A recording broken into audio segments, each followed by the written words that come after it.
Assalamu alaikum достор, кутмандуу күнүңүздөр менен.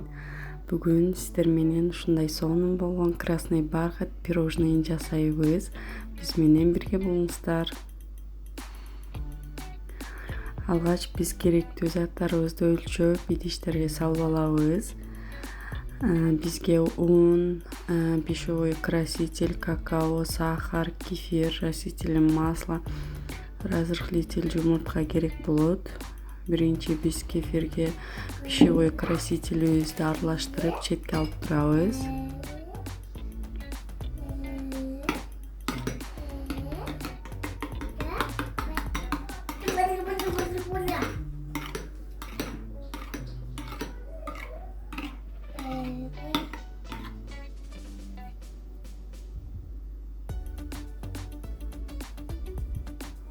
Эми кургак заттарыбызды аралаштырабыз. Буга какао, сода, чим-чим туз салабыз. Разрыхлительди кошуп салыш керек эле. Мен аны унутуп калыпмын. Кийин кошуп койдум.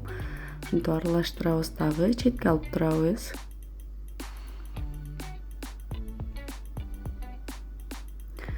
Андан соң биз идишке жумурткабызды салып, сахарды салып, жакшылап агарганча миксерлейбиз.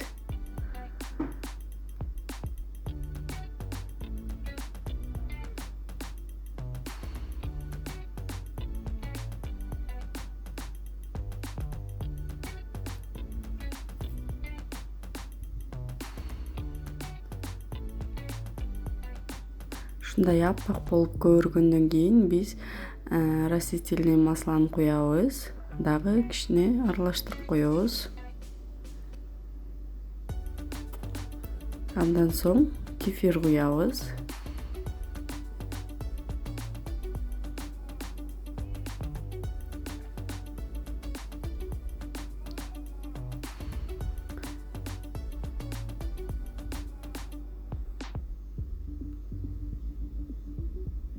Жакшылап аралашкандан кийин унубузду экиге бөлүп салабыз дагы аралаштырабыз бир массага келгенге чейин.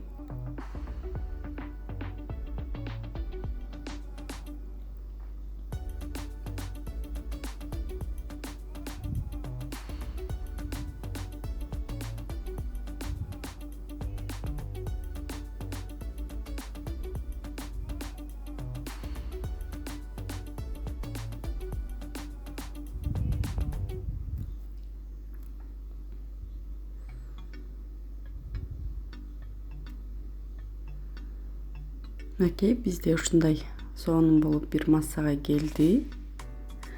Бизде даяр камырыбыз. Эми бул камырыбызды экиге бөлүп, пергаментный бумага салып, духовкабыздын листине 180-170 градуста 5-7 минутага чейин бышырып алабыз.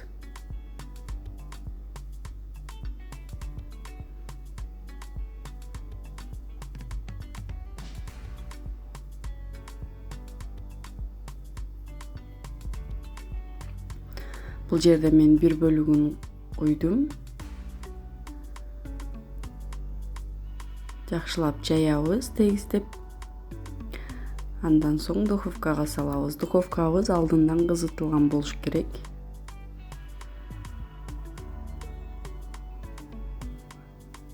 Ушинтип жайып алабыз дагы 5-7 минутага чейин бышырып алабыз. 170-180 градуста. Бизде коржубуз бышты. Эми коржубузду муздатабыз дагы. Ушундай кылып тоголок кылып кесип алдым. Ушинтип кесип алабыз. Каалаган формада кесип алсаңыздар болот.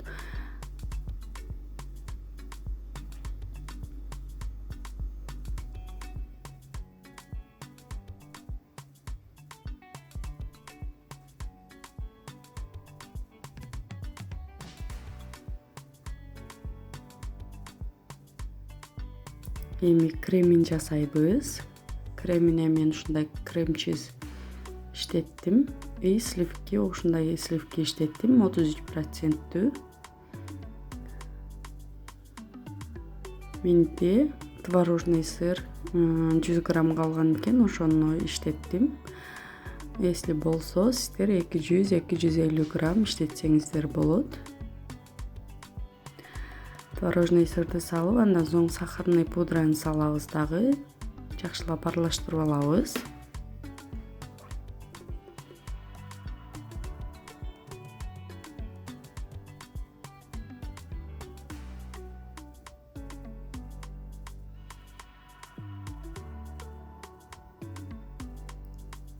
Бир массага келгенге чейин миксерлейбиз.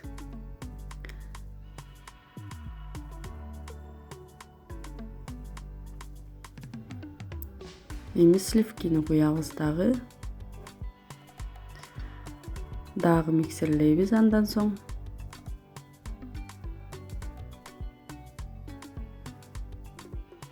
Бир массага келгенге чейин жакшылап миксерлейбиз.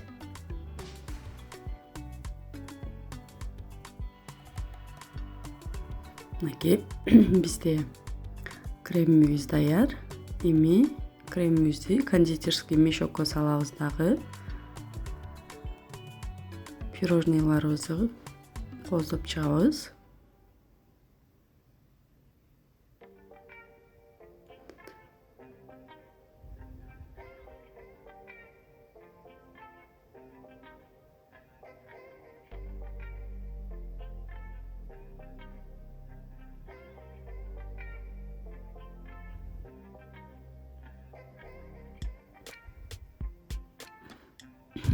Мен ушундай насадка иштеттим. Кааласаңыздар насадкасы жок деле куйсаңыздар болот. Кондитерский мешоктун учун кыркып алып,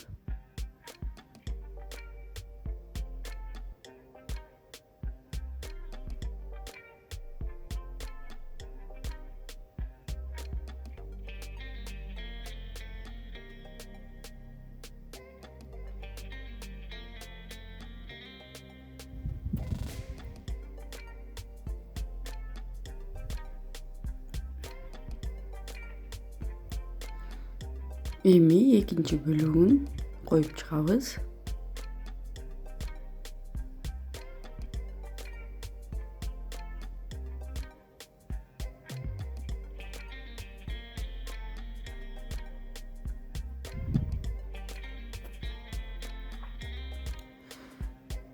Бетине ушундай крем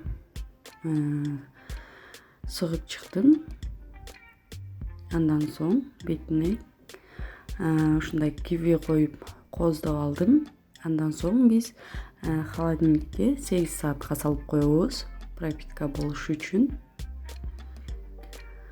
Мынакей достор, бизде ушу пирожныйларыбыз даяр, өтө сонун, нежный, ооздо эриген сонун пирожный болот. Эгер сиздерге жаккан болсо, жасап көрүңүздөр. Жана лайк басып, комментарий калтырганды унутпаңыздар. Каналыма каттала элек болсоңуздар, подписация баскычын басып каттала кетиңиздер.